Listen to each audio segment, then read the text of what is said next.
Hello children, we are discussing the administration under the sultans. It's continuing from the second part of our discussion. Now let's see. After bringing the hinterland of the cities under the control of the Delhi sultans, they forced the landed chiefs or chieftains. Landed chiefs or chieftains, they were called the Samanta aristocrats and very prosperous big landlords, otherwise called zamindars, to accept their authority. The sultans now forced the landed chieftains and the zamindars to accept their authority, their rule. Alauddin Khilji, one such name, he cancelled the rights of the local chieftains to impose taxes, to levy taxes, and kept the assessment and collection of land revenue under the state control. What is its meaning? Earlier, the rights of collecting and imposing taxes were with the local chieftains before these rulers. Now, Alauddin Khilji wanted that land revenue should be assessed by his state and collection work also was to be done by his officers. That means these two things, assessment and collection of land revenue, was supposed to be kept under the control of Alauddin Khilji's government. He forced the chieftains to pay taxes, that they must also pay taxes. They were not relieved from paying taxes or exempted from paying taxes. They were not, the chieftains were not exempted from paying taxes. His administrators, Alauddin Khilji, his administrators measured land and kept all accounts of land. There used to be three types of taxes during the time of Alauddin Khilji. They were, first, it was called Kharaj. Kharaj was a tax or revenue of about 50% of the produce of a farmer. As much as a farmer produced, its 50% was to be given to the state. That is called Kharaj. That was imposed on cultivation. Number 2 was on cattle also. Tax was there. Number 3, on houses also tax was imposed by the sultan. Clear? So, on farming, second on cattle, third on houses. The people were supposed to pay taxes to the government.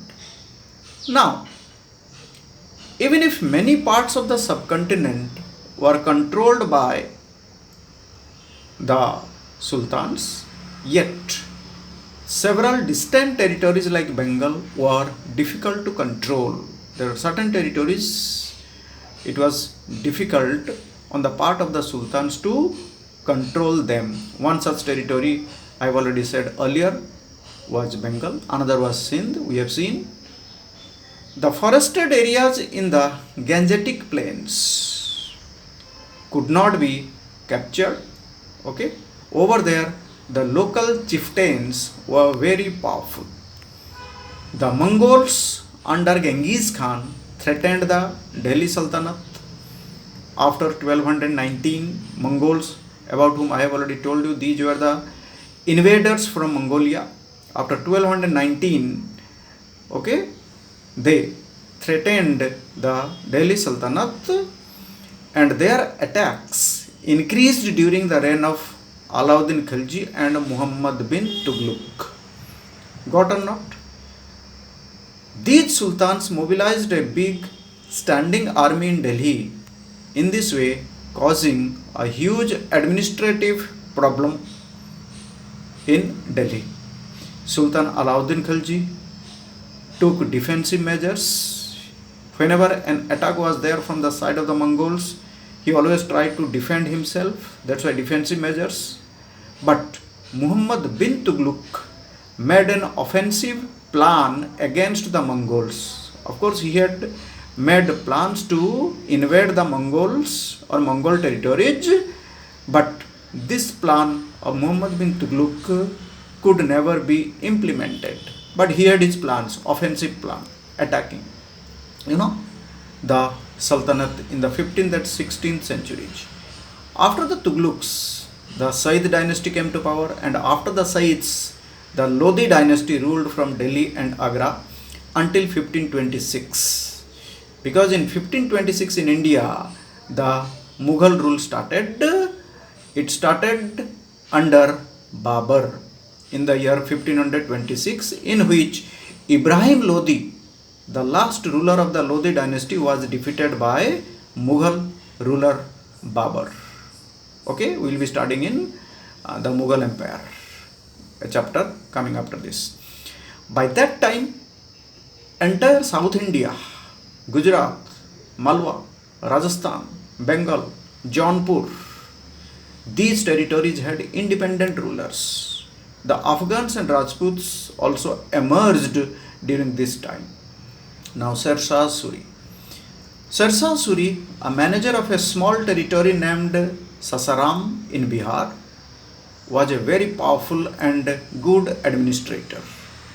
He defeated the second Mughal ruler Humayun in 1540 and captured Delhi and set up his own dynasty. It was in 1540 he defeated Humayun, the second Mughal emperor, and started his own dynasty over there. He ruled for 5 years only, from 1540 to 45 AD. He borrowed some elements of administration from Alauddin and made them better. These elements. Okay.